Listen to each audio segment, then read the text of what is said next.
பரியேறும் பெருமாள், கர்ணன், மாமனிதன் என்று வாழையிலும் அடுத்து பேசப் போகும் இயக்குனர் மாரி செல்வராஜ் அவர்களை வாழ்த்து பேச அழைக்கிறோம்.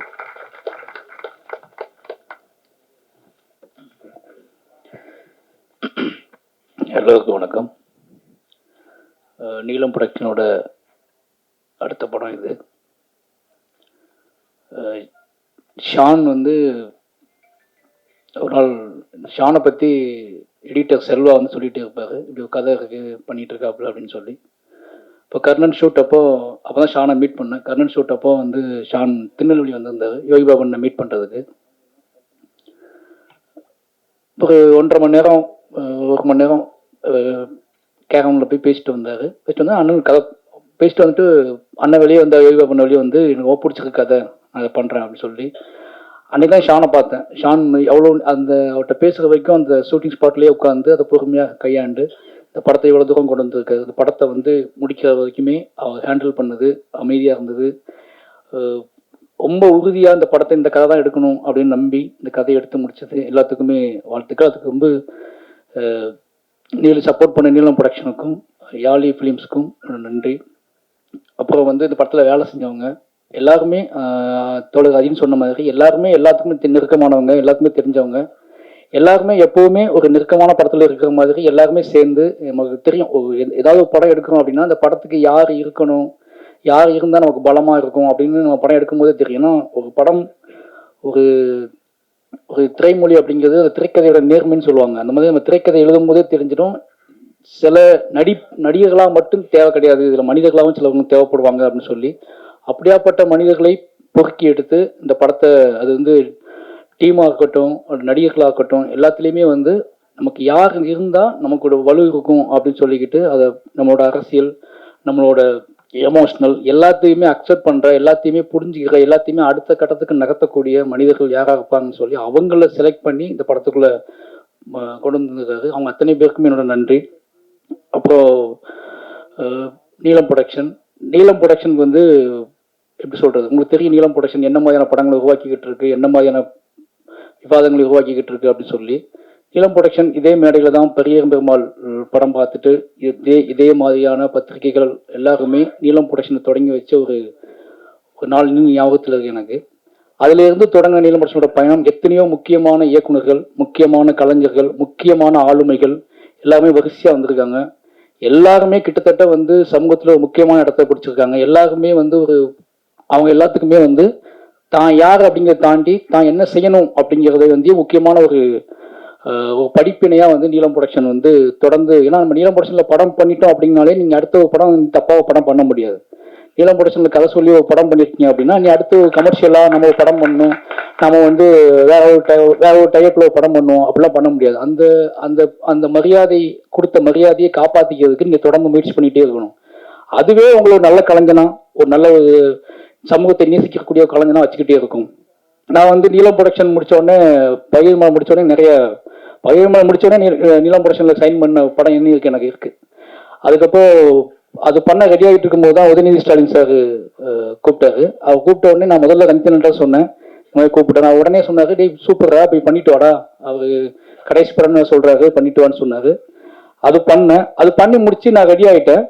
அப்போ வந்து எனக்கு ஒரு சின்ன ஆஃபர் வந்துச்சு, ஒரு நல்ல ஆஃபர்னு சொல்லலாம். என் லைஃப்பில் ரொம்ப முக்கியமான ஒரு படமாக எடுக்கணும்னு ரொம்ப நாளாக ஆசைப்பட்டுட்டு இருந்த ஒரு படம். அதுக்கு வந்து சரியான டைமிங் கிடைக்கணும். எனக்கு அதை எடுக்க முடியுமான்னு ஒரு டவுட் இருந்துச்சு எனக்கு. அந்த படத்துக்குன்னு ஒரு ஆஃபர் கிடைக்குமா, அந்த படத்துக்கு ஒரு நல்ல டீம் கிடைக்குமா, நல்ல ஆஃபர் கிடைக்குமான்னு வெயிட் பண்ணிட்டே இருந்தேன். அது எனக்கு வந்து கிடைச்சி. அதுதான் வாழை. இதை எப்படியா எடுத்து பார்த்தோன்னா ரொம்ப நாளாக எனக்குள்ளே இருந்து போட்டு அழுத்திக்கிட்டு இருந்த ஒரு சம்பவம் தான் வாழை. அதை ஏன்னா முதல்ல நான் எழுதின கதை வந்து அதுதான். முதல்ல அதை எப்படியாவது சினிமாவில் போய் இதை எடுத்துக்க மாட்டோமா, இந்த துயரத்தை எடுத்துக்க மாட்டோமான்னு நினச்ச கதை தான் அது. அது திடீர்னு வந்த உடனே எனக்கு திருப்பி நம்ம நீலம் ப்ரொடக்ஷன் படத்தை ஸ்டார்ட் பண்ணணும் அப்படிங்கும்போது வாழை வந்துச்சு. ஒரு சின்ன படம், ஒரு 50 நாள் ஷூட்டு, எல்லாமே ரெடியாக இருக்குது. போய் அண்ணன்ட்ட போய் கேட்டேன், எனக்கு இந்த படம் எனக்கு ஆஃபர் இருக்குது, எனக்கு ரொம்ப நாள் அது பண்ணணும்னு ஆசை, அது மனசுக்குள்ளே போய்ட்டு அழுத்திக்கிட்டு இருக்கு அப்படின்னு சொல்லி. சூப்பராக அதை பண்ணிட்டு வந்துடுறா அப்படின்னு சொல்லி அதுக்கு போய் முடிச்சுட்டு வந்துட்டேன். இப்போ நான் அடுத்த பண்ண போகிற படம் நீலம் ப்ரொடக்ஷன் படம் தான். ஏன்னா இது இவ்வளோ நாள் வெயிட் பண்ணுறதுலாம் பெரிய விஷயம். அப்போ இன்னொன்று என்ன அப்படின்னா, நம்ம வந்து ஒருத்தர் நம்ம கூட வேலை செஞ்சவங்க, நம்ம கூட ட்ராவல் பண்ணவங்க, அவன் என்ன பண்ணிக்கிட்டு இருக்கான், என்ன ட்ராவல் பண்ணிக்கிட்டு இருக்கான், அவனோட போக்கு என்ன, அவன் என்னென்ன எங்கெங்கே போயிட்டு இருக்கான், இதெல்லாம் பார்த்து அவனோட வளர்ச்சியை பார்த்து அதை முடிவு செஞ்சு அதோட ஸ்பேஸை கிரியேட் பண்ணி கொடுத்து அப்படி அப்படி ஒரு ஆளா பார்த்துட்டு இருக்க நீலம் ப்ரொடக்ஷனுக்கு ரஞ்சித் அண்ணா வந்துட்டு எவ்வளவு நன்றி சொல்லலாம்னு பத்தாது. என்ன அப்படின்னா நீங்க வந்து நான் மறுபடியும் சொல்றேன், இப்போ நான் ராம் சார்ட்ட வேலை பார்க்கும்போது நான் சொன்னது அதுதான். நான் சாக வரைக்கும் ஒரு தப்பான படத்தையோ தப்பான முன்னுதாரணமான படத்தையும் எடுத்துடவே முடியாது. ஏன்னா நான் ராம் சாரோட அசிஸ்டன்ட். அதே மாதிரி நீலம் ப்ரொடக்ஷன்ல ஃபர்ஸ்ட் படம் பண்ணியிருக்கேன் நான். அதே மாதிரி என்னைக்குமே நான் வந்து ஒரு பிற்போக்குத்தனமான அல்லது வந்து ரசிகர்களை, தமிழ் மக்களை, தமிழ் சமூகத்தை பின்னோக்கி இருக்கக்கூடிய ஒரு படத்தை என்னால் என்னைக்குமே எடுக்க முடியாதுங்கிற காரணம் நான் ஒரு நீலம் ப்ரொடக்ஷனோட ப்ராடக்ட். நான் நீலம் ப்ரொடக்ஷன் வந்து படம் பண்ணி வந்திருக்கேன். நீலம் ப்ரொடக்ஷன் தான் என்னோட அடையாளமா இருக்கு. அப்படிங்கும்போது என்னால் என்னைக்குமே ஒரு தப்பான படத்தை எடுக்கவே முடியாது. அதுவே எனக்கு வந்து ஒரு பெரிய சந்தோஷம். என்னன்னா நான் கிட்டத்தட்ட லைஃப் தமிழ் சினிமா வரலாற்றில் தவிர்க்க முடியாத ஒரு ஆளா இருப்பேன். அப்படிங்கிறதுக்கு காரணம் என்ன அப்படின்னா நான் சரி தப்பான படங்களை என்னைக்குமே எடுக்க மாட்டேன் அப்படிங்கிறதே எனக்கு போதுமான ஒரு விஷயம். அதுவே நீ என்னை யார் கூப்பிடணும், யார் கூட சேர்ந்து நான் படம் பண்ணணும், யாரெல்லாம் என்னை கூப்பிடுவாங்க, எப்பேற்பட்ட கதைகளை விரும்பக்கூடிய மனிதர்கள் மாரி செல்வராஜ் வந்தா இப்படிதான் படம் எடுப்பாருன்னு தெரிஞ்சு என்னை கூப்பிட்டா அதுவே போதுமானது அப்படிங்கிற சுதந்திரம் எனக்கு கிடைச்சிருக்குல்ல, அது ஒரு பெரிய விஷயம். அதுக்கு ஒரு பிளாட்ஃபார்ம் ஒரு நீலம் ப்ரொடக்ஷன்ல படம் பண்ணல அப்படின்னா நான் வேற கம்பெனிக்கு படம் பண்ணியிருந்தேன் அப்படின்னா சொல்ல முடியாது. என்னோட வேல்யூ பார்த்து நான் நிறைய வேற வேற படங்களை பெரிய பெரிய ஹீரோக்கள்கிட்ட வேற வேற படங்களை பண்ணக்கூடிய வாய்ப்பும் கிடைச்சிருக்கும். ஆனா நான் இப்படியான படங்களை தான் எடுப்பேன், இப்படியான விஷயங்களை தான் பேசுவேன் அப்படிங்கிறத ஆணித்தரமா நிரூபிச்சதுனால எனக்கு அது இன்னும் பெரிய சப்போர்ட் ஆகி எனக்காக வெயிட் பண்ணக்கூடிய ஆட்கள், எனக்காக வெயிட் பண்ணக்கூடிய எல்லாருமே இந்த மாதிரி கதைகளுக்காக வெயிட் பண்றாங்க அப்படிங்கும்போது எனக்கு பெரிய சந்தோஷம். அதை ஏற்படுத்தி கொடுத்த நீலம் ப்ரொடக்ஷனுக்கு நன்றி. என்னைக்குமே வந்து என்ன சொல்றது, ஒரு ஒரு ஒரு கதையை உருவாக்கும் போதே நமக்கு ஒரு கம்பெனி நிறைய இளம் இயக்குநர்களுக்கு இப்போ வந்து சில கதைகளை உருவாக்கும் போதே, சில மானுடம் சம்பந்தமாக கதைகளை உருவாக்கும் போது இதை ஏற்றுக்கொள்வார்களா மாட்டார்களா அப்படின்னு யோசிக்கும் போதே சில கம்பெனி ஒரு கம்பெனி ஞாபகத்துக்கு வருதுன்னா அதுவே தமிழ் சினிமாவில் ஒரு பெரிய வெற்றி. ஏன்னா நம்ம ஒரு கதை எழுதும் போது, கதைன்னு சொல்ல முடியாது, ஒரு நிஜத்தை எழுதும் போது அந்த நிஜத்தை எழுதுவதற்கு நாம் வந்து யோசிக்கிறோம். இன்னைக்கு வந்து நிறைய தமிழ் சமூகத்துல தமிழ் இளம் இயக்குனர் எல்லாருமே ஒரு கதை எழுதும் போதே நீலம் ப்ரொடக்ஷன் இருக்கு அதை சொல்லி பார்ப்போம் அப்படின்னு சொல்லி, ஏன்னா முன்னெல்லாம் வந்து எழுதும் போதே இதை நிராகரிச்சுக்குவாங்கன்னு பயப்படுவோம். இன்னைக்கு அப்படி இல்லை. பொம்மை நாயகி வந்து நிச்சயமா வந்து அப்படி ஒரு படமா தான் இருக்கும். பொம்மை நாயகி ஆகட்டும், ரைட்டரா இருக்கட்டும், குண்டா இருக்கட்டும், பகையன் பெருமாள் ஆகட்டும், இல்லை குதிரைவாளா இருக்கட்டும், யோசிச்சுப்பாங்க இது எல்லாமே வந்து சாத்தியப்படுமா, ஒரு இயக்குனர் ப்ரொடியூசர்கிட்ட போய் சொல்றது சாத்தியப்படுமா, சொல்ல முடியுமா நம்ம கதைகளை போய் சதையை சொன்னமா இன்னைக்கு தமிழ் சூழல்ல, இன்னைக்கு வணிக சூழல்ல இதெல்லாம் சாத்தியமா?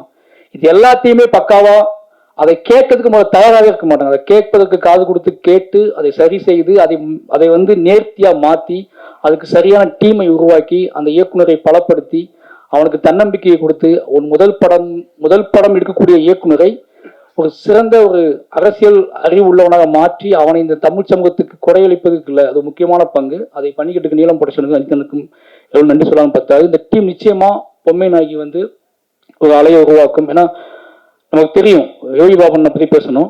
யோகி பாபனை வந்து நான் எப்பவுமே யோகி பாபனை பார்த்தா யோசிச்சுட்டே இருப்பேன். ஷூட்டிங் ஸ்பாட்ல கர்னல் எல்லாம் ஒரு கதை பண்ணா எப்படி இருக்கும், கதை பண்ணா எப்படின்னா எல்லா நல்ல இயக்குநர்களுக்குமே யோகி பாபனை பார்த்தா ஒன்று தோணும் ஒரு கதை பண்ண எப்படின்னா எல்லாருக்கிட்டும் இப்படி ஒரு கதை இருக்கும். யோகி பாபனுக்கு பண்ணக்கூடிய கதை எல்லா இயக்குநர்கள்ட்டையும் இருக்கு. நான் சொல்றது நல்ல இயக்குநர்கள்ட்ட.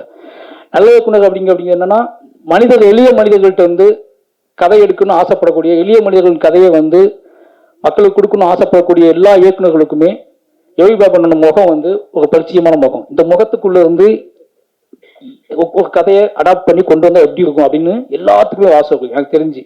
அப்படி எனக்கும் ஆசை இருக்கு. அது நிச்சயமா ஒரு நாள் நடக்கும். நன்றி, தேங்க்யூ. உருவத்தால் கேலி செய்தவர்களை கடின உழைப்பால் ஆச்சரியப்படுத்தினார்.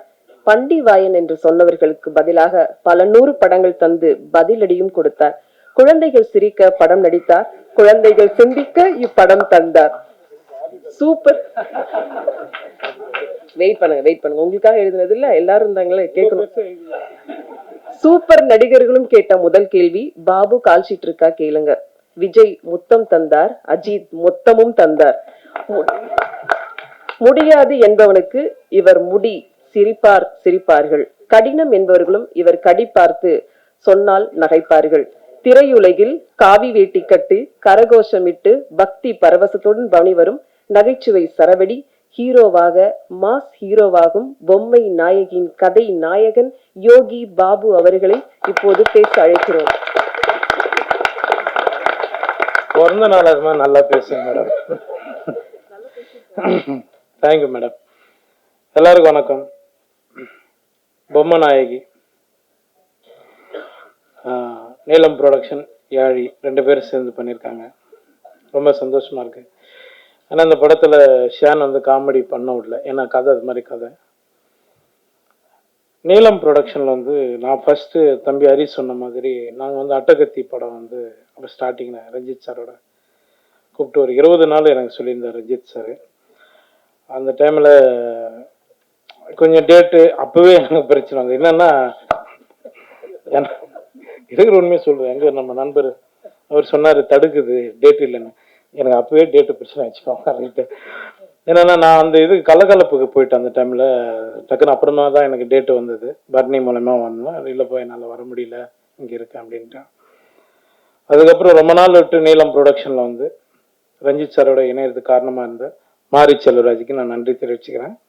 ஏன்னா மாரி தான் பரியேறும் பெருமாள், ரஞ்சித் சாரும் மாரியும் 2 பேரும் டிஸ்கஷன் பண்ணி இந்த கேரக்டரில் பண்ணால் நல்லாயிருக்கும் அப்படின்னு சொன்னாங்க. ரொம்ப சந்தோஷம். அதிலேருந்து அப்படியே கண்டினியூ பண்ணிட்டோம் நாங்கள். பொம்மை நாயகி படத்தில் ஒரு அப்பாவுக்கு எவ்வளோ வலி இருக்குன்றது எனக்கு இப்போ 4-5 மாதம் ஆச்சு பொண்ணு பிறந்து, அப்போ தான் தெரிஞ்சது. இந்த படம் முழுக்க என்கிட்ட ஒரு சொன்னாங்க, நிறைய பேர் சொன்னாங்க பெரிய நடிகர், நல்ல எமோஷனல் நடிகர் அப்படின்னு. பட் ஆனால் அது எல்லாமே ஒரு டைரக்டர் கையில் தான் இருக்குது, நடிகை கையில் கிடையாது. ஷான் அவ்வளோ கஷ்டப்பட்டிருக்கான். இப்போ நான் சொன்னேன் ரஞ்சித் சார்கிட்ட கூட அந்த ஷார்ட்டு பார்த்துட்டு பணங்கிழங்கு சாப்பிட்டுன்னு இருந்தேன். வெயிடா கேமரா வாங்க அப்படின்ட்டாங்க. இருடா நான் தோல் கூட உரிக்கலடா, என்னடா அப்படின்னா சுற்றி வச்சு ஷார்ட் எடுத்துட்டான். ஏன்னா எங்கே பார்த்தாலும் லைவாக வந்து அது லைவாக எடுக்கிறது தான் லைவான படமாக மாறிச்சு. ஷான் உனக்கு நான் ரொம்ப நன்றி தெரிவிச்சுக்கிறேன், எல்லாருக்கும் ரொம்ப நன்றி தெரிவிச்சுக்கிறேன். நான் எல்லா மேடையிலும் எல்லா இதுலேயும் நான் காமெடின்னு சொல்கிறதுக்கான அதுதான் என் தொழில். ஏன்னா அந்த ஒரு சீனுக்கு தான் நான் ரோடு அலைஞ்சிருக்கேன், எல்லாரும் ஆஃபீஸில் நின்று இருக்கிறேன் இந்த காமெடினுக்காக. இந்த மோஞ்சி இப்போ மேடம் சொன்ன மாதிரி கிண்டல் பண்ணியிருக்காங்க, மேக்கப் போடுறது திட்டியிருக்காங்க, எல்லாமே நடந்துருக்குது. எல்லா நடிகர்களும் நடக்கிறது தான். எனக்கு கொஞ்சம் அதிகமாக நடந்துருக்குது. எப்பவுமே என் முகம் ஜோக்கர் மூஞ்சி தான் கடைசி வரல. நான் காமெடின்னா தமிழ் சினிமாவில் எந்த சினிமா போனாலும் காமெடியன் தான். பட் நான் மாறி சொன்ன மாதிரி இந்த முகத்தில் ஏதோ ஒன்று இருக்குது, கொண்டு போய் என்ன ஒன்று பண்ணலாம் சொல்கிறாங்க இல்லைங்களா, அவங்களுக்கு நான் கண்டிப்பாக படம் பண்ணுவேன், வாங்க சரிங்களா. நான் எப்பவுமே காமெடியன் தான். ரொம்ப நன்றி, எனக்கு இந்த வாய்ப்பு கொடுத்ததுக்கு ரொம்ப நன்றி.